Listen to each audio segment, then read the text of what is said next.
샬롬, 주님의 평강이 함께 하시길 바라겠습니다. 오늘 말씀은 마태복음 27장 45절에서 56절입니다. 제6시로부터 온 땅에 어둠이 임하여 제9시까지 계속되더니 제9시쯤에 예수께서 크게 소리질러 이르시되 엘리 엘리 라마 사박다니 하시니 이는 곧 나의 하나님 어찌하여 나를 버리셨나이까 하는 뜻이라. 거기 섰던 자 중 어떤 이들이 듣고 이르되 이 사람이 엘리야를 부른다 하고 그 중에 한 사람이 곧 달려가서 해면을 가져다가 신 포도주에 적시어 갈대에 꿰어 마시게 하거늘 그 남은 사람들이 이르되 가만두라 엘리야가 와서 그를 구원하나 보자 하더라. 예수께서 다시 크게 소리 지르시고 영원히 떠나시니라.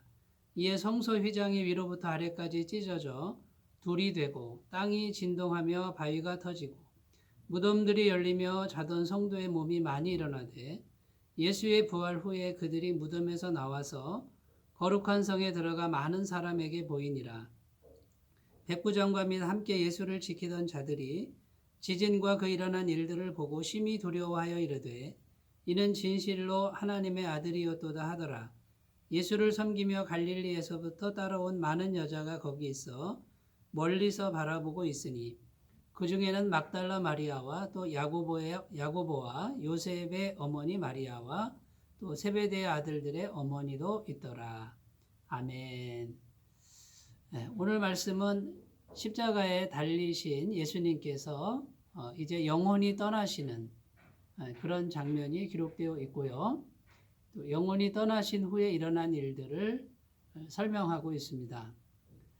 예수님은 오전 9시부터 오후 3시까지 십자가에 못 박혀 있으셨습니다. 무려 6시간 동안이나 온 몸에 물과 피를 다 쏟으시는데 정말 꼼짝달싹 못하고 엄청난 고통 속에서 서서히 죽음을 맞이하시는 것이죠. 정말 처참한 죽음의 형벌이 아닐 수 없습니다. 급기야 온 세상이 깜깜해졌다고 오늘 말씀에 기록하는데 이것은 성부 하나님마저도 얼굴을 돌리신 사건이라고 이렇게 해석이 됩니다. 성자 하나님이셨던 예수님이 성부 하나님과 언제나 하나이셨고 친밀하셨는데 이때만큼은 성부 하나님께서 얼굴을 돌리시는 이제 그런 형벌을 내리시는 것이죠. 예수님은 이런 형벌을 받으실 만한 아무런 죄가 없으신 깨끗한 분이셨습니다. 하나님의 아들이 영원히 떠나는 죽음, 또 십자가에 달리는 이 고통을 당하는 이런 이유는 당신의 죄 때문이 아니라 우리 인간들의 죄를 대신해서 십자가에서 죽으시는 것이죠. 이 처참하게 죽는 십자가의 이 모습은 우리가 당해야 할 처참한 형벌이었습니다. 그래서 성경은 하나님을 떠난 것이 죄인데 하나님과 단절된 상태에 곧 죄에 빠져 있는 인간들의 운명이 얼마나 비참한 것인가를 오늘 잘 보여주고 있습니다.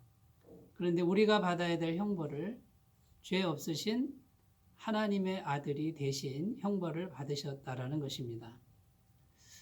이분은 죄가 하나도 없으셨는데 죽을 이유가 없으셨는데 이 세상의 모든 죄를 다 대신 짊어지시고 죽으심으로 죄값을 완벽하게 지불하셨다라는 것입니다. 그래서 누구든지 이 예수님을 믿기만 하면 예수님의 완벽한 죄 사함이 우리에게 그대로 전가가 되어서 우리도 완벽한 죄 사함을 예수님의 공로로 얻게 된다라고 하는 것이 복음의 진리입니다. 인간의 노력이나 선행으로는 절대로 할 수가 없죠. 왜냐하면 인간은 모두가 다 죄인이고 죄에 빠져 있으므로 죄 가운데 있는 인간은 아무리 노력을 해도 완벽하게 죄를 해결할 수가 없다라는 것입니다. 그래서 이 하나님의 아들 예수님께서 이렇게 처참한 죽음을 당하시고 심지어 성부 하나님과의 단절을 경험하시면서 죽으셔야만 했던 이런 사건이 벌어졌다라는 것입니다. 그래서 예수님이 죽으신 이후에 벌어진 사건이 뭐냐면 51절에 보면 성소 휘장이 위에서 아래로 쭉 찢어져서 이제 그 문이 열린 것이죠. 우리가 성막에 가면은 성소가 있고 지성소가 있는데 성소와 지성소 사이에 성소 휘장이 있었습니다. 그 휘장 안에 지성소는 아무나 들어갈 수 없습니다. 왜냐하면 거기는 살아계신 하나님의 임재가 있는 곳이었습니다. 1년에 딱 한 번 대제사장이 속죄의 피를 가지고 들어가던 그것이 지성소였습니다.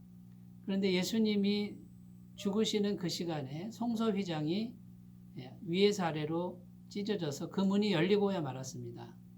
이제는 죄의 문제가 완벽하게 해결됐으니 누구든지 예수님을 믿기만 하면 살아계신 하나님과 교통할 수 있는, 만날 수 있는 그런 길이 열렸다라는 의미입니다. 그 다음에 52절에 보면 죽은 자들이 많이 일어났다라고 이렇게 기록합니다. 이제 죽은 상태에서 다시 부활하는 사건이 일어나는데 죄 문제가 완전히 해결됐으니 사망 권세는 언제든지 죄인을 붙들고 있습니다. 그런데 죄가 완벽하게 사해졌으니 사망 권세가 죄인을 붙들 수가 없는 것이죠. 죄가 해결됐으니 붙들 수가 없는 것입니다. 그래서 죽음에서 일어나는 사건들이 발생했다라고 증언하고 있습니다.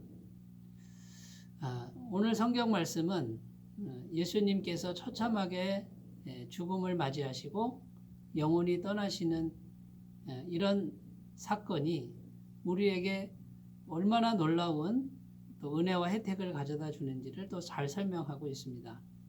우리 주 예수님의 십자가는 아무리 묵상해도 지나치지 않습니다. 우리가 그러면 어떻게 살아야 합니까? 첫 번째는 이 예수님의 십자가의 은혜를, 죄사함의 은혜를 날마다 묵상하고 누리고 살아야 된다는 것입니다.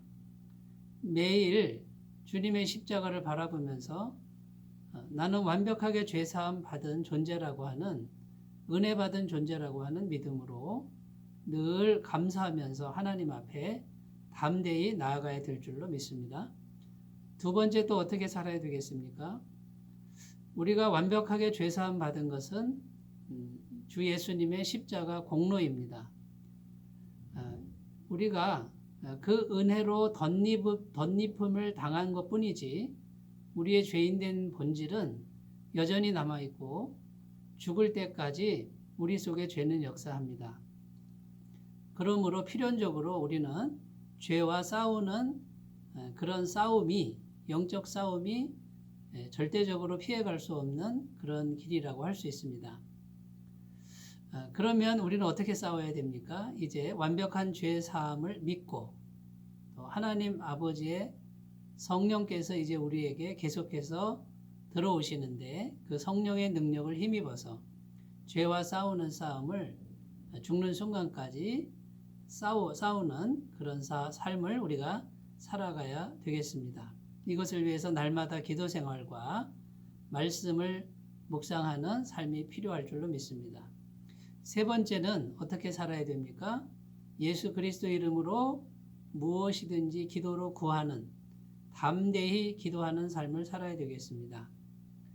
너희가 내 이름으로 무엇이든지 구하면 내가 행하리라. 하나님 아버지께서 약속하셨습니다. 이것이 어떻게 가능합니까? 예수님의 완벽한 죄사함 때문에 우리는 하나님과 길이 열렸고 하나님 우리에게 양자의 영을 부으셔서 우리의 아버지가 되시고 우리는 자녀가 되었습니다. 이제 예수 그리스도의 이름으로 입을 크게 열고 기도하면 하나님이 응답하시는 놀라운 삶이 될 줄로 믿습니다. 오늘 예수님의 십자가 죽음을 묵상하심으로 감사가 넘치고 또 믿음이 충만해지고 은혜가 넘치며 기도가 충만해지는 삶이 되시기 바라겠습니다. 기도합니다. 하나님 아버지, 우리 죄를 십자가의 죽으심으로 완벽하게 해결해 주신 주님을 찬양합니다. 이제 우리는 그 은혜를 마음껏 누리게 하여 주시고 날마다 죄와의 싸움에서 성령의 능력으로 이기게 하시고 담대하게 기도하는 사람들 되게 해 주옵소서. 예수님 이름으로 기도드립니다. 아멘. 오늘도 승리하시기 바라겠습니다. 감사합니다.